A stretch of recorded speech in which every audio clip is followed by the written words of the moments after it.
As night spreads its wings across the landscape, there is a stirring in the shadows.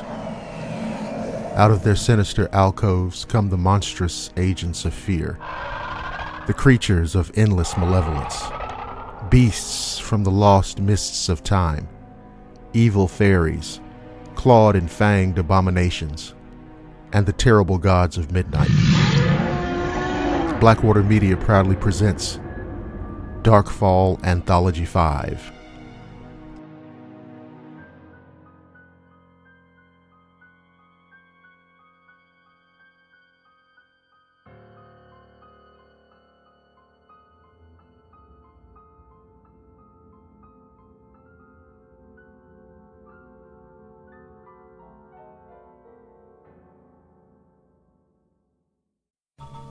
In Washington, ghost-like objects dart across the radar screen at the CAA Traffic Control Center at National Airport for several hours, traveling more than 100 miles an hour.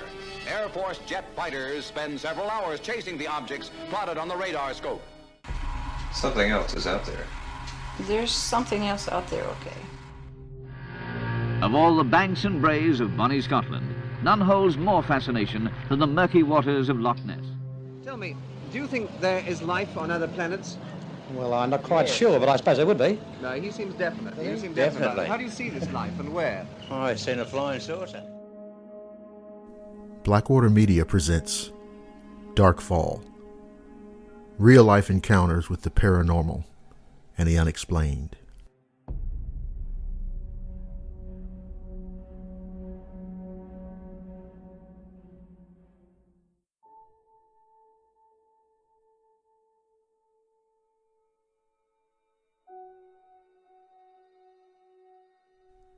I went to Europe by myself when I was 19.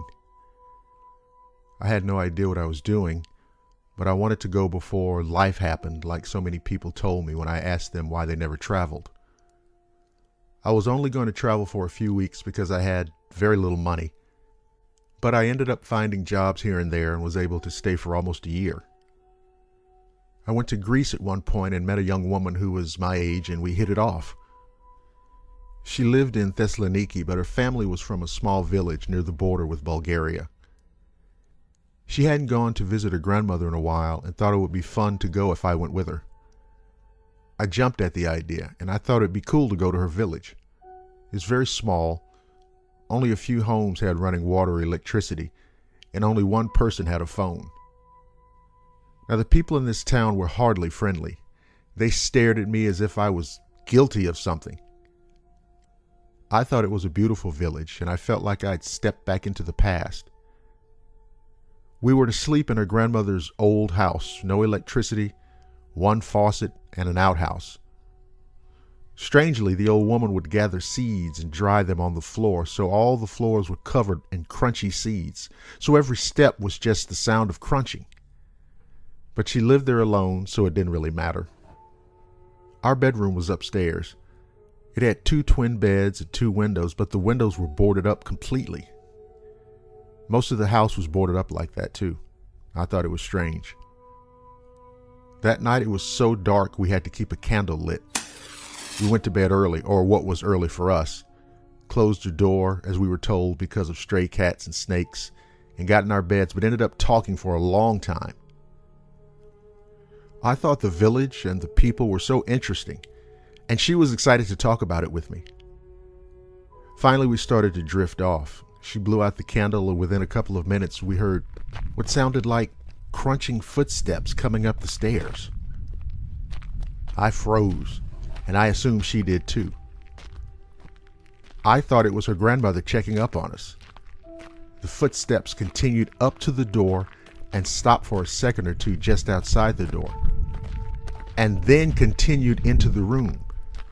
Crunching footsteps until I could tell whatever it was standing in the middle of our room, as if it had just walked through the door. I said, "Did you hear that? Are you awake?" And she said yes, and yelled out for her grandmother, and said some things I didn't understand. She fumbled to light the candle again, and when it was all lit, we could see that no one was in the room except for us, and the door was still closed. We could hear her grandmother coming up the stairs quickly. She opened the door and asked what was going on. My friend told her, but she didn't believe us and looked at me like it was my fault. The old lady told us to stop being silly and go to sleep. The next day when we woke up, we went for a walk to look at the ruins just outside of the city. When we got there, a lot of things happened almost at once. First, we noticed a stillness. Then many animals started making loud noises, kind of screeching in their own ways. The sky got dark, and then one big, and I mean one goddamn big strong wind came through. Not in a straight line, it kind of swirled through in one big gust. And it was really loud too. Then it just passed, and things went back to normal, almost like nothing ever happened. When we got back to the village, it was a mess, like it was hit by a small tornado. Even at the house of my friend's grandmother, all of the seeds were blown off the floors. As we walked back into the village, people stared at me like it was my fault and were saying things to each other that I felt was about me. I told my friend what I was feeling about how everyone was staring and talking, and she said, "They are talking about you." She told me that they were saying that I brought something bad or evil to the village, and they didn't want me to stay. They said they'd never experienced a strange wind like that before. We did leave the next day, but I didn't believe I'd taken anything bad there. It took me years to understand, but later I realized that there might have been something attached to me, something the village didn't welcome.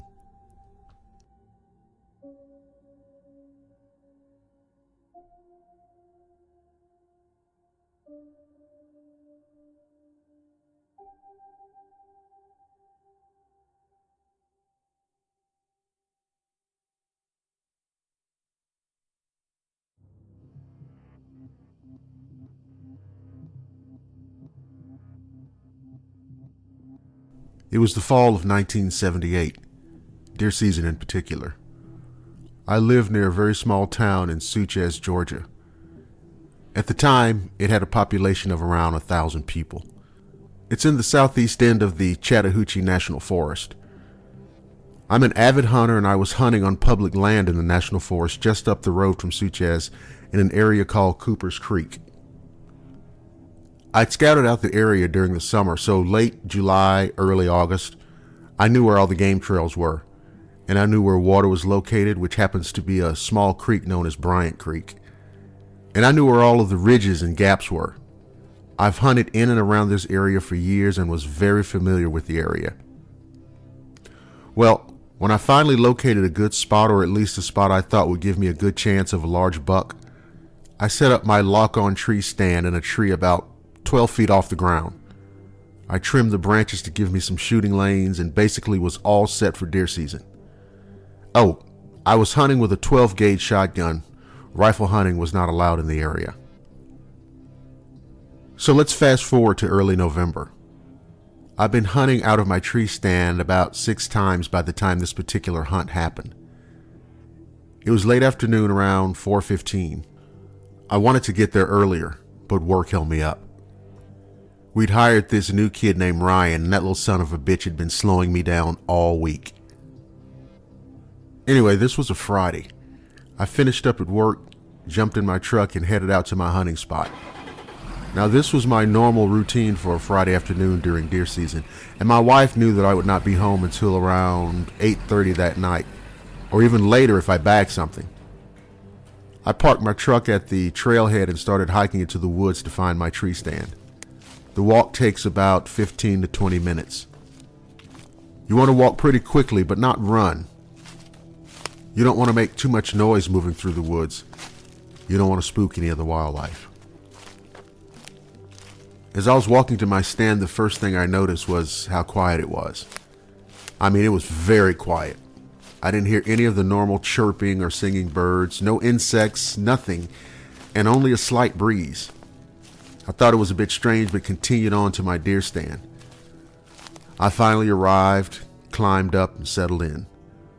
Now, once I was comfortable, I jacked around into the chamber, put the safety on my shotgun, and began surveying the surroundings. I was looking for anything that seemed out of place. Sometimes deer bed down during the day, and you can spot their antlers above the tall grass and underbrush. As I was doing this, I began to have this ominous feeling that someone was watching me. I don't really know how to explain it other than I had this deep feeling, deep within me, in my core, in my gut. Something wasn't right. Well, I tried to ignore it for a while, telling myself to stop being such a coward. There's nothing out here but you, some deer hopefully, some squirrels, skunks, and, other little critters. As time passed, the feeling only intensified. I kept looking at my watch, wondering how much time I had left until dusk. Should I leave early? I thought to myself. Of course not. A huge deer was probably only moments away. As I was sitting there arguing with myself, I caught movement to my right side in the trees. I slowly turned my head and began looking through the tree canopy, and that's when I saw it. This is the part that still gives me the chills, even saying it now all these years later. I honestly don't know what this thing was. As I was staring into the trees, I saw what looked like a large bodybuilder, but completely blurry, moving through the trees. I could clearly see the outline of a figure, but the rest was blurry. I couldn't focus on it. It looked like a clear, gelatinous blob, but in the shape of a human, and I mean a large human. And whenever it would stop, I completely lost sight of it. It blended into the background perfectly. I just watched it for what seemed like an eternity, but in actuality it was more like 15 minutes. Its movement through the trees was effortless, like a monkey or a squirrel. It never really looked at me while I was watching, but maybe it had been before, and that's why I got the feeling someone was watching me, but I don't know. Now it slowly moved off, and I was scared about my walk back to my truck. So I waited for another 30 minutes. It was getting dark, and I slowly climbed out of my stand. Once I hit solid ground, I wasted no time. I sprinted all the way back to my truck. I jumped into the cab of my rusty Ford pickup truck, and my lungs were on fire. That was the farthest and fastest I'd run since basic training back in '67. I just sat there in my truck and tried to regain my breath. I drove home and said nothing to my wife or anyone else for a few weeks. As time passed, I tried to convince myself that I imagined it all, that I dozed off in the tree stand and had some sort of weird dream. But I couldn't get the idea of that thing out of my head, so I broke down and told my wife over dinner one night. She just listened and said it was probably my imagination. I later told my brother, who said something similar along the same lines. I never told anyone else, and I never hunted in those same woods again. I never even went back for the tree stand. It was like $300, and I didn't give a shit. I took a break from hunting for about 10 years and then started up again, but never in that area. I still wonder what I saw that day. I have no rational explanation. Later in 1988 or so, I saw that Arnold Schwarzenegger movie, Predator. I couldn't fucking believe it. I jumped up and yelled at my wife, "That's what I saw.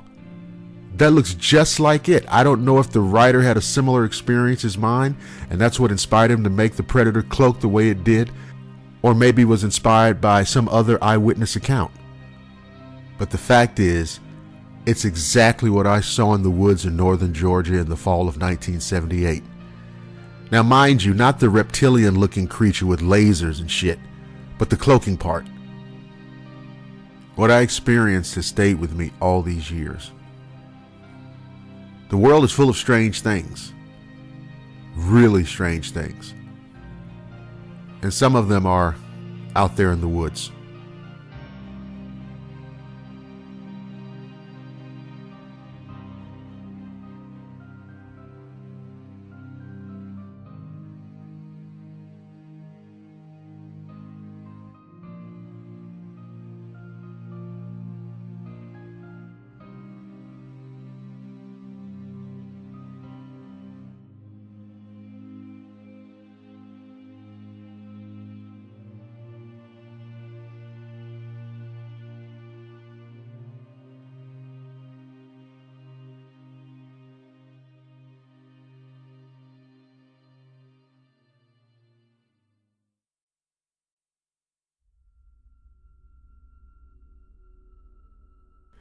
past few weeks I've been awakened by something strange. No, strange isn't the right word. It's something monstrous and hideous. It's a dark and terrible thing that stands at the foot of my bed staring at me. Sometimes it has a menacing, grim expression on its face. Even worse, sometimes it stands there looking at me with a sinister, horrifying grin. Sometimes I can hear it making weird noises, hisses, mumbles, and an icy cold laugh. A laugh saturated with absolute evil. Now, let me tell you what this damn thing looks like. It's about 2 feet tall, with pointed ears and glowing red menacing eyes. Its mouth is kind of elongated with big sharp teeth all the way around it. And it seems vaguely reptilian. At least that's how it seems to me. It just stands there at the foot of my bed, or sometimes in the corner of the room, and stares at me.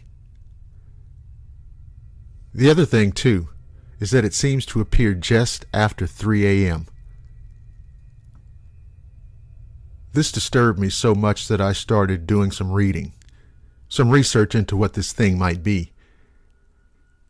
And what I found out didn't make me feel any better.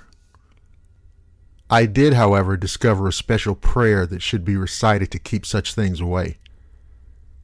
A few nights later, when I woke up and saw the entity standing there, I immediately started to recite the prayer. The thing instantly began seething and had an expression of the deepest, darkest contempt that you could imagine. I don't know if there are any words to describe it, but in just a few seconds it began to slowly fade away until it was gone. As it evaporated, it let out a terrible laugh and was gone. I see it every now and again, and when I do, the prayer chases it off. I'm looking to find a way to banish this thing permanently. Until I do, this battle will go on.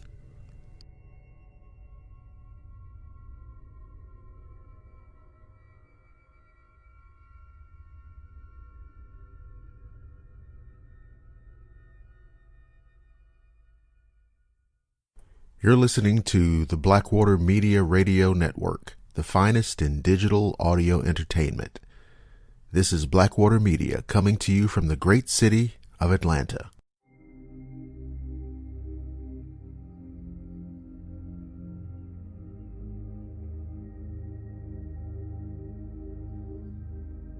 The ocean can get pretty scary sometimes, especially for me being a deep sea diver. I go in with a few other people and just have fun. Sometimes we run into dolphins, sometimes seals, and the occasional shark. They're not bad though. The media portrays sharks in quite the wrong way. They're pretty peaceful for the most part. Well, most of them. But sharks are not what this story is about. This is about something worse. Something far, far worse. Some other people and I went out for a dive. Nothing too interesting. Just a regular dive. Going down into a cave. I've been through it several times on solo dives, enough to where I know my way around. We just looked around for a while, going deeper and deeper into the cave, being sure to pressurize ourselves whenever we needed to. We spent a little while looking at some small schools of fish and some coral, but nothing incredible happened. Some of the more notable things we saw before the real shit hit the fan were a sea turtle and a nurse shark. We went down a bit more and came into an area I hadn't really checked out, but since it was a recreational dive, we decided to check it out anyway. It was a medium-sized area of the cave where there wasn't water. It was like if you swam up and just popped your head out of the water, just air, and very cool air at that. I took out a waterproof radio I keep with me during dives just in case, and turned it to the local news station. Sharks spotted next to the shore near the beachfront, possibly a great white. Stay out of the water and be safe out there, the lady said before looping the message. Well, fuck, I said after I'd looped a second time. What are we going to do now? One of my friends, Darren, said to me, I guess we'll just have to stay here. It shouldn't last for too long, probably only an hour or so. We can stay longer just to be safe. And that's what we did. So after a while, we ended up getting sick of this little prison. Even though we could have left at any time, we put our gear back on and hopped back into the water. We swam up towards where we came in when we saw something. I looked closer at it, and it was something moving slowly from the other side of the hall we were in. I don't know if hall is the correct term or not, but that really isn't important. We were coming out of a cave. Joel, another one of my friends that went with us, screamed. As loud as you can scream underwater, though. The noise was muffled, but it sure as hell was audible. It was that fucking great white. It was right there. I felt like my heart stopped seeing it there. I've never come across one in person, not like that before. It didn't notice him or us, though. Its front side continuing to move forward across the exit of the hall. Now, what happened next didn't make anyone scream, not even a whimper. We just stayed silent, horribly silent. Coming out from the left side of the exit was the great white, but not the whole great white. Only about half of it. Something had fucking bitten the other half off. What in the hell can do that? So you better damn believe we made our way out of that area. The blood would probably draw in a few more sharks, and we didn't want to be around when that happened. Needless to say, we hauled ass out of there. We were coming out of the cave when we found the other half of the shark. It had been about 30 minutes since we saw the other half. Where were all the other sharks? There weren't any. Come to think of it, there weren't any other fish either. Where in the hell did the fish go? I knew something was wrong, horribly wrong. Fish never just disappeared like that. It's just not something they do. We came out of the entrance to the cave and started to head up when I felt something. Not really something physical, more like a sense, I guess, but I sure as hell felt it. Something was below us. And not something small, something big, something fucking huge. I looked down and saw a shadow. It wasn't moving, just stationary, completely still. It wasn't a shark. Sharks can't stay still because they'll drown. After a few seconds, everyone else looked down too and saw what I saw. We were in shock. What the fuck was it? It started heading for us. I could see the light reflecting off its eye. I still don't know what the eye belonged to. It was unnatural. Something I don't ever want to look into again. We headed back to that damn cave. What else could we have done? We made it in and turned around to see James swimming up towards the surface. We all screamed at him to come back, but it fell upon deaf ears. He kept going. Since nobody was doing anything, I started to make my way towards the exit. I got out and headed for James. I eventually reached him and grabbed his ankle, and he screamed. I pulled him down with me, and as I was doing so, I looked down to see nothing. And not like I can't see anything, just nothing there. James and I made it back to the cave safely and took a break for a second. About 3 minutes passed and we thought about just heading for the boat, but something stopped that idea from escalating any further. The back half of the shark was gone and the fish weren't coming back, so we just decided to stay put. We were about to head back to the little open area we found when I felt something in the water. Like if you move your hand next to your face underwater, you feel the motion. I looked toward where it came from and there it was. That fucking eye in the mouth of the cave. It took up about half of the 18-foot wide entrance. We hauled ass to the open area. About 30 minutes later, we heard something come up from the water. It was the shark's front half. How the fuck did that get over here? That thing must have wanted us to see it. It must have known we were scared and it was trying to heighten our fear. Hours passed and I was sure we were running out of oxygen in our tanks. We'd set them by the entrance to where we were. I turned around to see how full they were, but they were gone. They were just damn gone.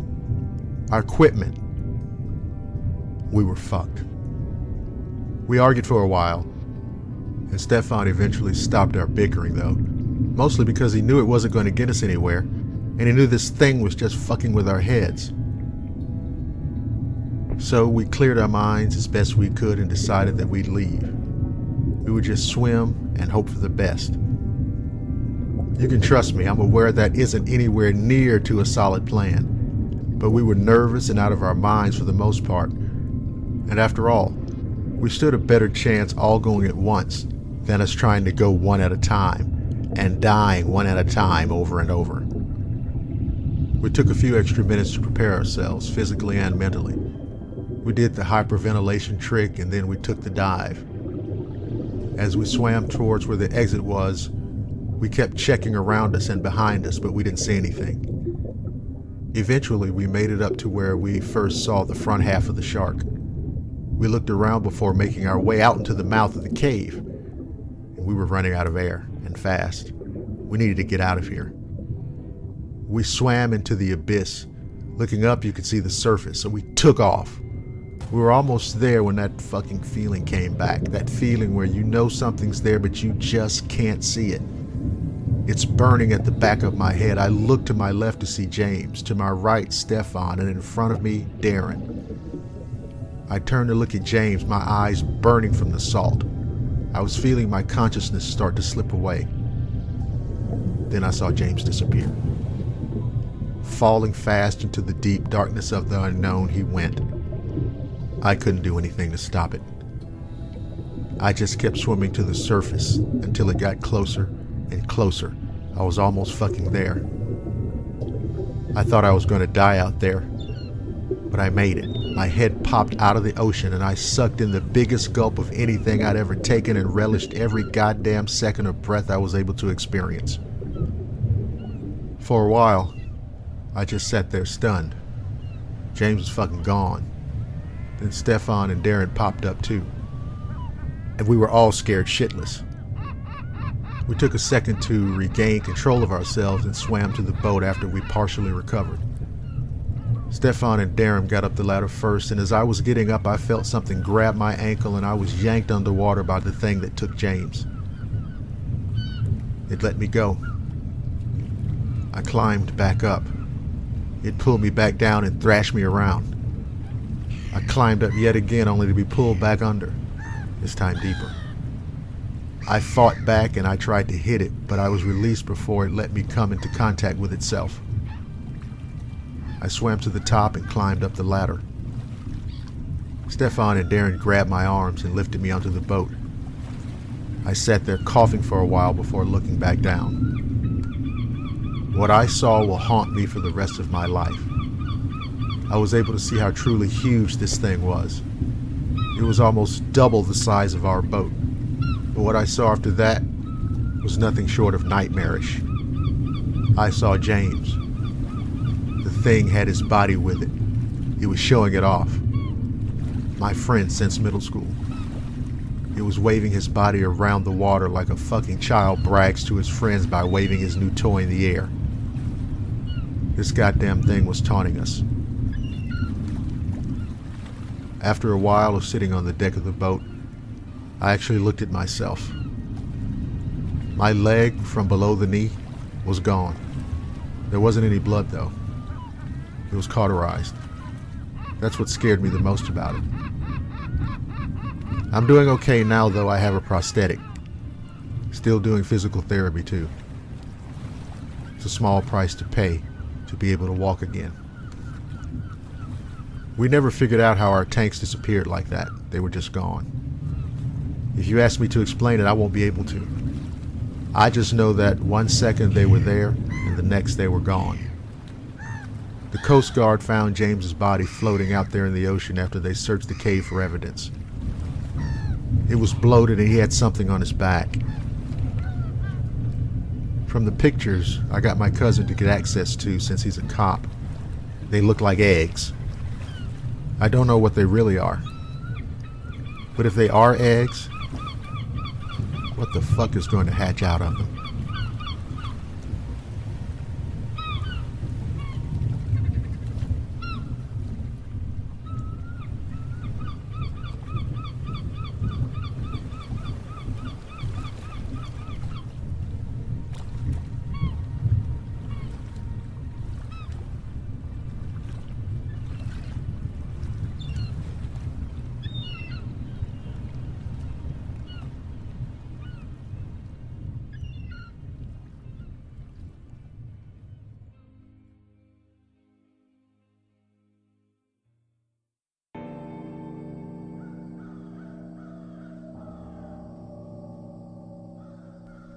Blackwater Media presents Moonlight Terror, a horrifying collection of encounters with the monstrous creature known as Dogman.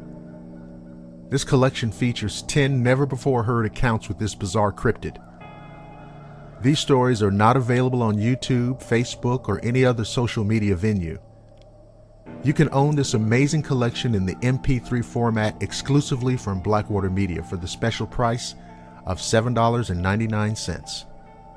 Order your copy today by going to blackwatermedia.net and experience the fear and malevolence of Moonlight Terror.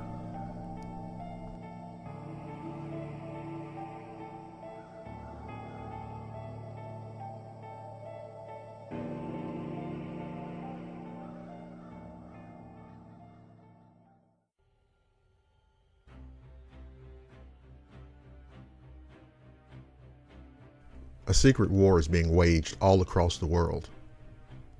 This war is being prosecuted by devoted warriors with a single objective: to rid the world of monsters.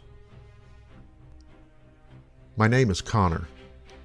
I once shared with you the story of Apache Squad, the Special Operations and Containment Team, or SOCOT. In that particular situation, which took place in 2015, my squad engaged and eliminated a pack of Grey 220s, which I explained was the code name given for dogmen.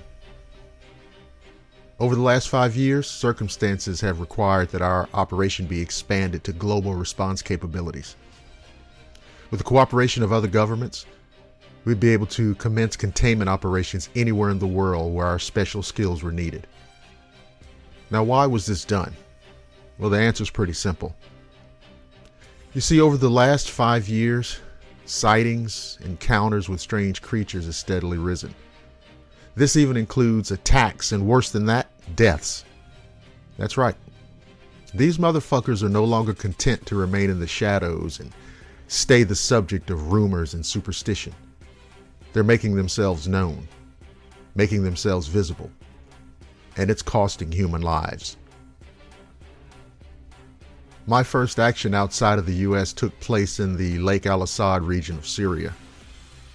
According to the reports, the people of this region have lived in fear of creatures they believe came from out of the Badlands in search of victims. The creatures were said to be human-like, but much bigger, and would drink the blood of sheep and goats. And then people started coming up missing, especially children. We learned that even military forces operating in the region were also aware of these vampires and had seen them on many occasions. From that point on, the soldiers would never be alone after dark. Apache Squad intercepted 4 of the creatures skulking outside of a village. Although wildly aggressive and incredibly strong, we knew that these sons of bitches were vulnerable to and desperately afraid of fire. Now, back in 1978, the Defense Department discontinued the use of flamethrowers because, according to them, they weren't effective in modern combat situations. But that was bullshit, because for our purposes, they were just what the doctor ordered. Once the fire flew, the creatures let loose with their unholy screams and wails that flew out into the night air. What was left of them were smoldering heaps of filth, which were to be boxed and sent to the lab boys for analysis. 4 less monsters in the world. 4 fewer nightmares that haunt the darkness. But all of us realize that our work is far from over. There are more of those damn things out there. And things that were worse. Far worse. We remained in that area for another 2 weeks and were able to dispose of 22 bloodsuckers in all. Anyway, eventually we got back to the Damascus headquarters for debriefing and received our next assignment. It was only the beginning. There were units like Apache Squad deployed across the globe. Buenos Aires, Cairo, Lagos, everywhere, operating in defense of mankind, eradicating the monsters of old off the face of the earth. These were the opening gambits in the Nephilim Wars.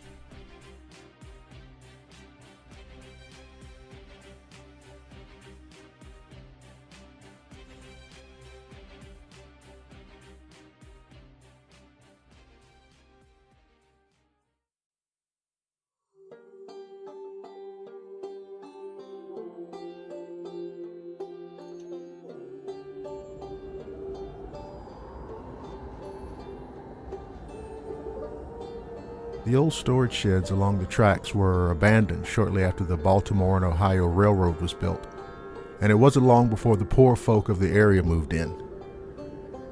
You see, the sheds provided shelter of a sort, although the winter wind still pierced through every crevice, and the small fireplaces that the poor constructed did little to keep the cold at bay. A gentle, kindly woman named Jenny lived alone in one of the smaller sheds.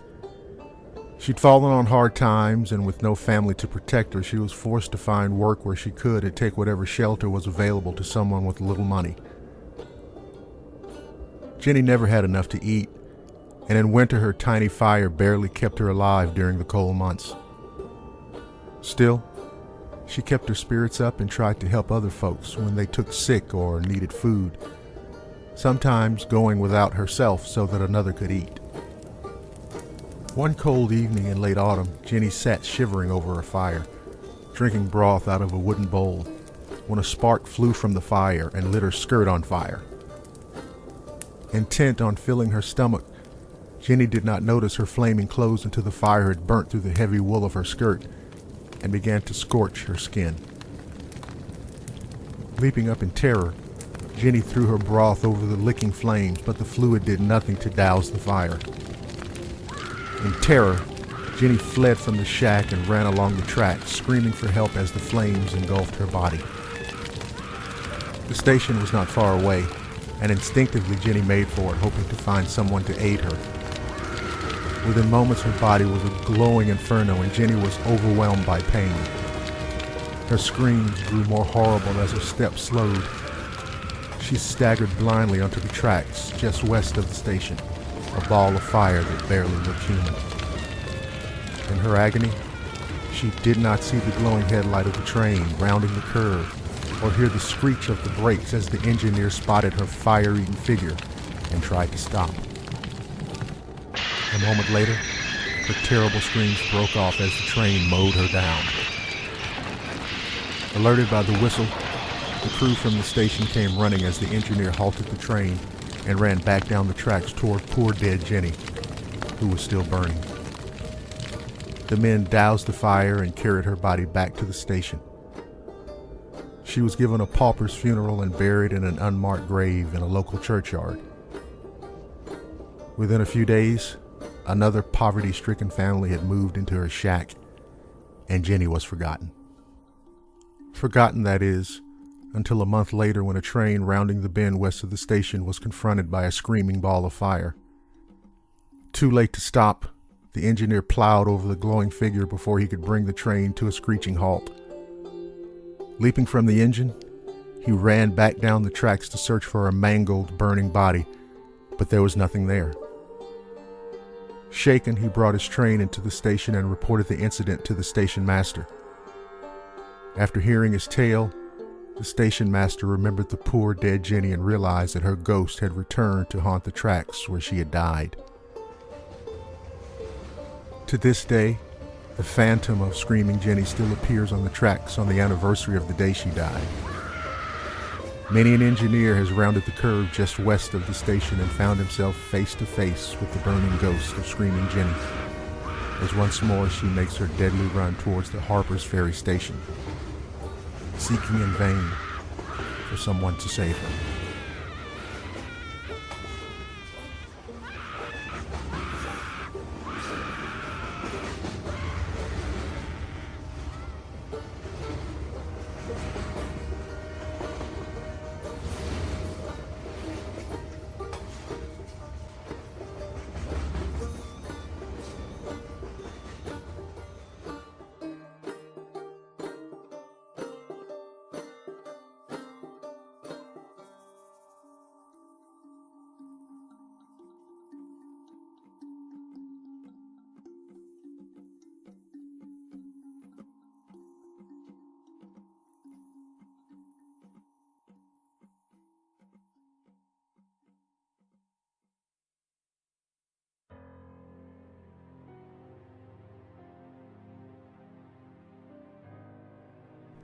A few years back, a mother and father decided they needed a break, so they wanted to head out for a night on the town.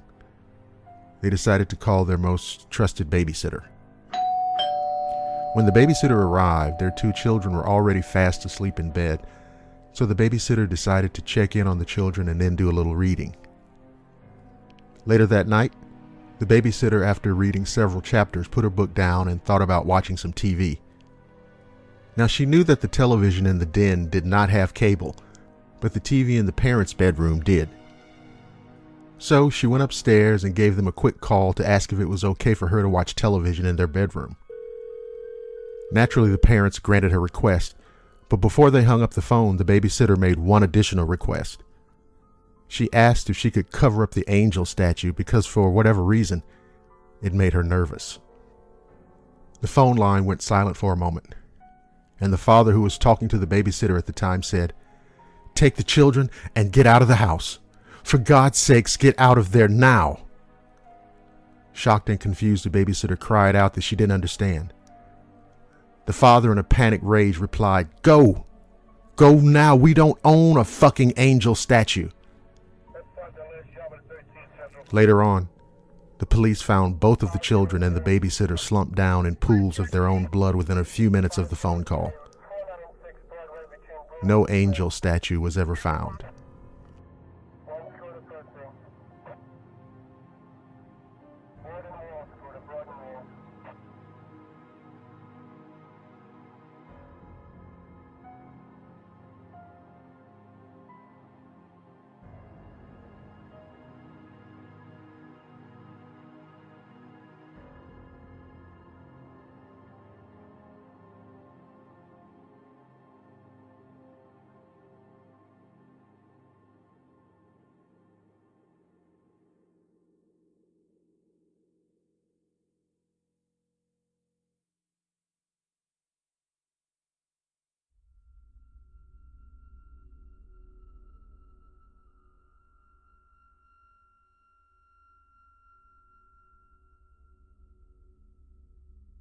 Back in the summer of 2014, I was living in Oregon. Nina, my wife's friend, and her husband Joe owned a nice-sized boat that he had docked in one of the coastal towns. Having lived there a couple of years while only going to the coast twice the entire time, when we were offered a ride on it one summer day, we agreed. I'd never really been on a boat, and I've always wanted to see what it was like to sail on the sea. I used to live in the deserts of Arizona, so living close to the sea was a real treat for me. Add to that the lush green of the state and the many forests it has, and I was awestruck. I never used to see much green in Arizona. Granted, it rained all the damn time, and it did get pretty cold. After all, where I lived, I was only a few miles from the halfway point between the Arctic and the equator, but it was a small price to me to live in such beauty.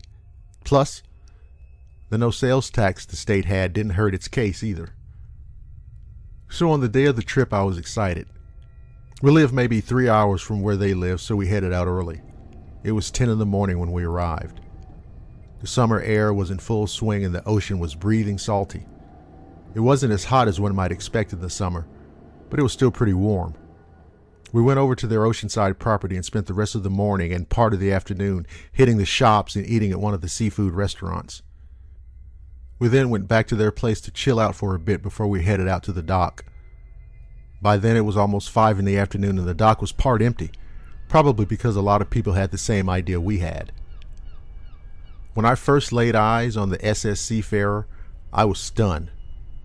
Now to me, this was a majestic beast.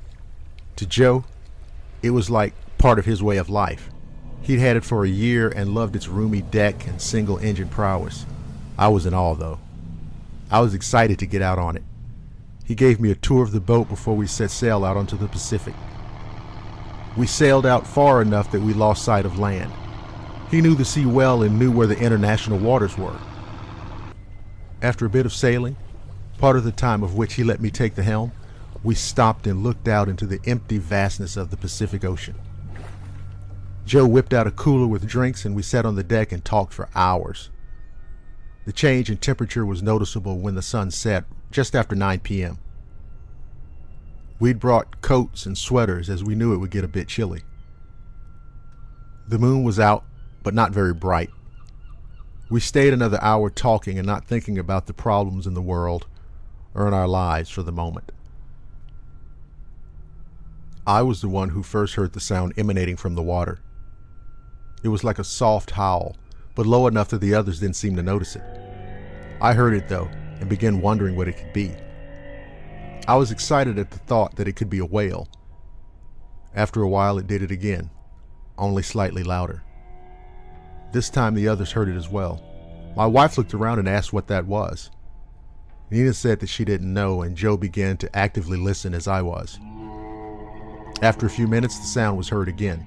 This time, instead of a howl, it was more like a growl. I started to suspect that it wasn't a whale and asked Joe if he'd heard anything like that before. He said no. Anyway, it got quiet again for a few minutes. My wife and Nina started to talk again when we heard a large splash which sounded way off but was loud enough for us to hear it. Joe said that if it was a whale, it was the biggest one he'd ever heard, and even at a distance it still wouldn't have been that loud. Then, the air suddenly turned foul and rancid. It was a horrible putrid smell like rotting fish and shit mixed in with salty air. My wife started to throw up while I held myself down the best I could. Then we heard the loudest growl I've ever heard. This was loud and it echoed through the air. Then we heard another loud splash. That's when Joe decided it was high time to get the hell out of there. As he raced to the helm to start the boat up, we heard the growl again, only this time it echoed from under the water. As he started the engine, the boat rocked suddenly back and forth as if a sudden wave had hit us. Once the engine started, he tried to pull forward. We moved, then suddenly stopped. Joe pulled forward again and then suddenly stopped. We weren't moving. He pulled forward again, this time increasing speed. We didn't move a fucking inch. I think it dawned on Joe and I at the same time that something was holding the boat. Joe let off the gas and stopped it altogether. We all realized in horror at the same time that the boat was starting to move on its own further out to sea. Joe immediately started moving forward again. He then reversed it and then pulled forward again. This time we felt a jerk. Something was indeed holding onto the boat. He reversed again and then pulled forward. This time it jerked, followed by what sounded like a screech coming from under the water. Joe did this again and again. The final time he broke free. As he sped off, we heard a splash, followed by the loudest screeching roar I've ever heard. This too echoed through the air. Well, we made it back to the dock, tired and exhausted, but most of all relieved to be on land. We drove back to their place where we stayed that night in the guest room. Next morning, we discussed what happened over breakfast. Joe and I agreed that it was some kind of sea monster. The girls weren't sure what it was, but didn't want to say it was a sea monster. Joe and I decided to head back to the dock that day. He wanted to inspect his boat. After noticing nothing around the boat, he decided to check under it. He put on a swimsuit and a breathing tank and jumped in. Now he was under there for a few minutes before he surfaced. As I helped him up, I noticed the look on his face. He was shaken. No, he was scared shitless. When I asked him what was wrong, he looked at me with frightened eyes. He said that whatever it was out there must have been big. When he checked the bottom, he noticed indentations on it, as if something had grabbed onto it hard, and it was on both sides of the boat and ran the length of it. Then he added that the propeller blade had what looked like bits of flesh around it, which meant that when we broke free, we must have cut the thing in the process. Somewhere out there in the dark depths of the ocean, there's a monster that's injured and angry. God help whoever encounters it next.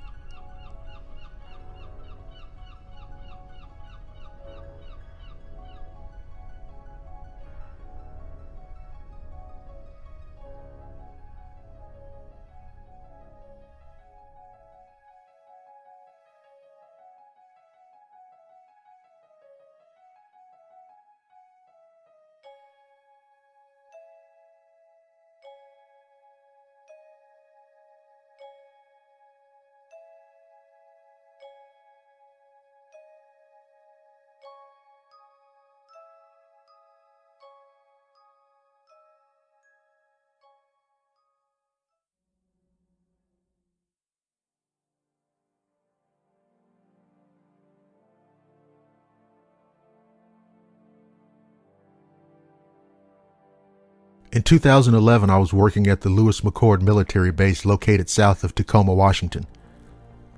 I was employed at Public Works and assigned to the Environmental Department. I was part of a group conducting a study in the southern section of the base. There were several soldiers attached to the group for security. Now, we'd been out in the field all day and were getting ready to head back to the lab. About 5:30 p.m., we heard a distress call on the radio from one of the security attachments located north of our location. Then we heard gunshots coming from the same direction. The best I can describe the situation is that all hell broke loose. The civilians were hustled out of the area immediately. When we arrived at the lab, we were told by command that our department would be non-active until further notice. Next day, I received a phone call at home from a lady I worked with. Of course, she was wondering if I'd heard anything. I told her no one contacted me, but I was having dinner later with friends who worked on the base. She seemed very concerned because no one was answering calls at the base. That evening, I got together with friends who worked in other public works departments at the base. At that time, there was no official information available, but there were lots of rumors floating around. The most prevalent rumor was that one of the security detail went off his rocker and started shooting at other personnel. We were all called back to work about a week later. We each were given a written statement that, despite the rumors, the incident was a false alarm and that no one had discharged their firearm. We all rolled our eyes. This was pure, deep, creamy bullshit. Each of us had heard the gunshots and realized that the situation was more serious than what the military was stating. A month or so later, I was collecting samples in the field and was accompanied by 2 soldiers for security. We were back in the general area of the mysterious incident. One of the soldiers mentioned that all of the security people who were on duty that particular day were no longer with the division, which I thought was very odd. I asked if he'd heard anything about the incident. With a straight face, he said that something was shot after it scared a group of soldiers. I mentioned that I thought soldiers were not authorized to shoot at wildlife. Both the soldiers laughed and agreed with my comment. I asked, "What the hell's so funny?" They explained that they were never told what that something was, but there had been unconfirmed sightings of Sasquatch and other unknown man-like creatures in and around the base. Now, this information didn't really surprise me since I grew up in Portland, Oregon, and was well aware of the legend. That's all I can really tell you. I no longer work at Lewis McChord, but still have several friends who do.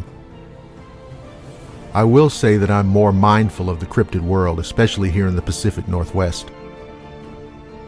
I believe that the government and military are very familiar with these creatures. The sudden security boost during the incident and then the fact that the biological and medical departments on the base were put on hiatus leads me to believe that the military was in possession of one of these creatures. I have no confirmation of this, but my gut feeling indicates that that's exactly what happened.